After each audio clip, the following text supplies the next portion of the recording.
apart from the Gaza genocide, and I think that's something very interesting. You go to protests, you go to certain protests regularly, and you meet with people. For example, I saw some of your videos with Tommy Robinson or Stephen Yaxley Lennon or whatever his name is. I remember you went there to one of the protests. I reposted actually one of the things that you were posting at the time, because you saw many people raising the Israeli flags. I remember in that protest, and one of them like went viral when you were asking the guy like, "Why are you raising an Israeli flag?" And you weren't getting you weren't getting a straight answer. How did that feel, and how does it compare? Because he was being like quite hostile to you, but you kept your composure, you stayed calm, which is, very honorable, and you have to really. But how did you find that from online posting? Because you still do it to this day, and is that something that you're planning to continue doing as well? What am I planning to continue the online posting or the street Yeah, events? no, both of them, and what's the difference between them? Because different being with people on the ground. So how does it differ? How do you find it, especially with like people who have violence in their blood, really?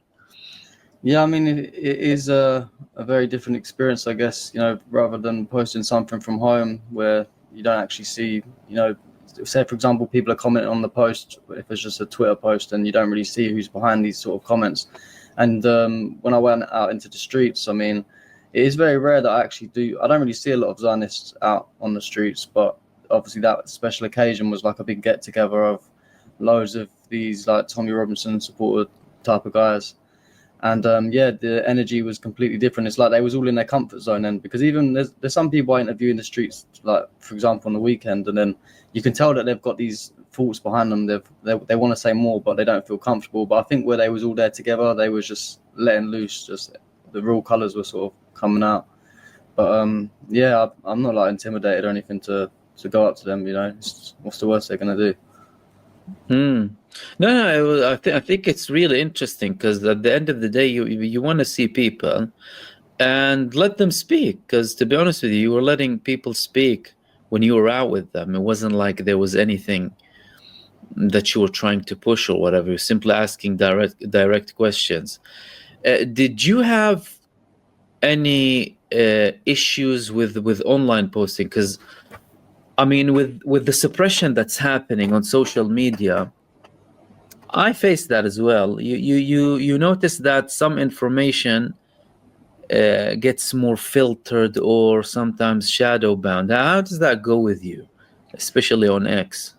Yeah, especially X. I mean, for an account my size on X, the views that I get are honestly shocking lately. I mean, I post something on Instagram, I've only got like 35K followers on Instagram, but most of the time my videos are getting more views on Instagram than they are on X, and that's compared to 430K followers. And yeah, I'll say you might not notice. So when I first started posting on X, I was actually an anonymous account. I never used to show my face or anything. And where my account started growing and all these Israelis, they started to hate my page. They actually doxed me, found out who I was, started posting my picture everywhere. So then I just thought it's something they were trying to use against me to stop me from posting. But I thought that's not going to stop me. So I just changed my picture to my face. And then from there, I just thought, you know what, let's just take it a bit further. Let's actually go out and onto the streets and try and Mm. get some interviews from because we see a lot of like experts talking on the subject, for example, but we don't actually get to see what the normal average person thinks about what's going on. So that's why I thought it'd be a good idea to start the show. Mm. Yeah, so they thought they're going to stop you by by releasing your Yeah, picture. it just made it Yeah, worse for I them. mean, yeah, but absolutely no, really. I mean, some people are more comfortable in not having their, identity out when they speak about certain things, and I think sometimes some people might want to guard their privacy for whatever reason, and but posting with yourself, it has a different impact on people. Even though I used to like your picture, by the way, that picture you had on X, it was really cool.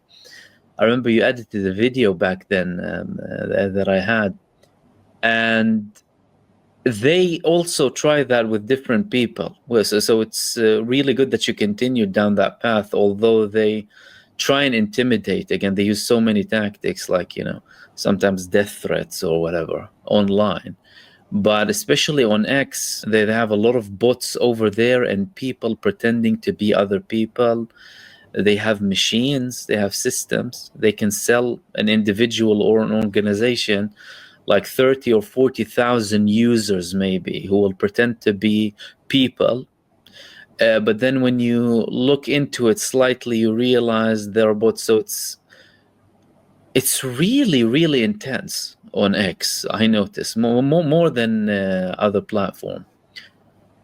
So that's from the Zionist side, which is not surprising. What kind of feedback do you get from? Because you obviously started to gain kind of more following after the genocide started in Gaza. What kind of feedback do you get from people who are genuine followers, who want to read and see what's happening?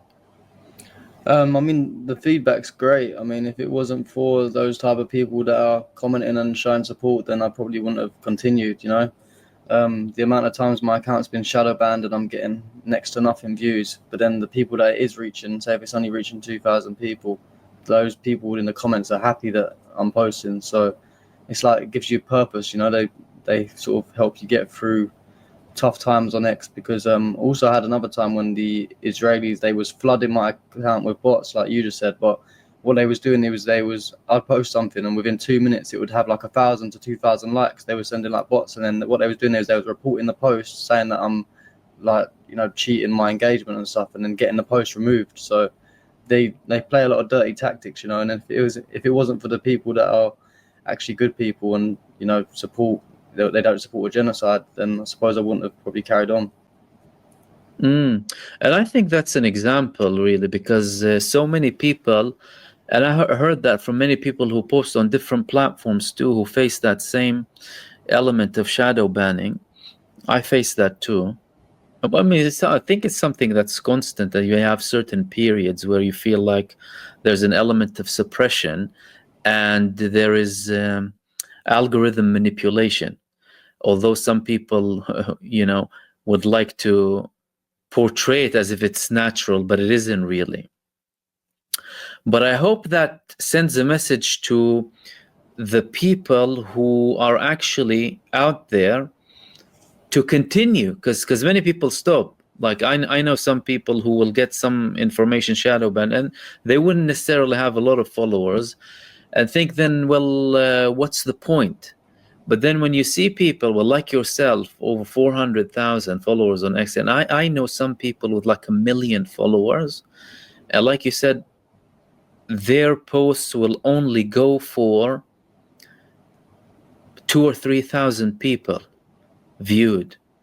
I get something similar, although I don't have as many followers on X, for example, but you will see a difference in how far your post goes, which proves that these platforms, although they're meant to be there for us, to push for the alternative media, the facts on the ground, they still manipulate them. And it looks like it's going to be a challenge that's ongoing, with now more companies being taken over by Zionists. But what's most important, in my opinion, is for people like yourself and other content creators to continue posting and continue sending the message, because the people need to hear it.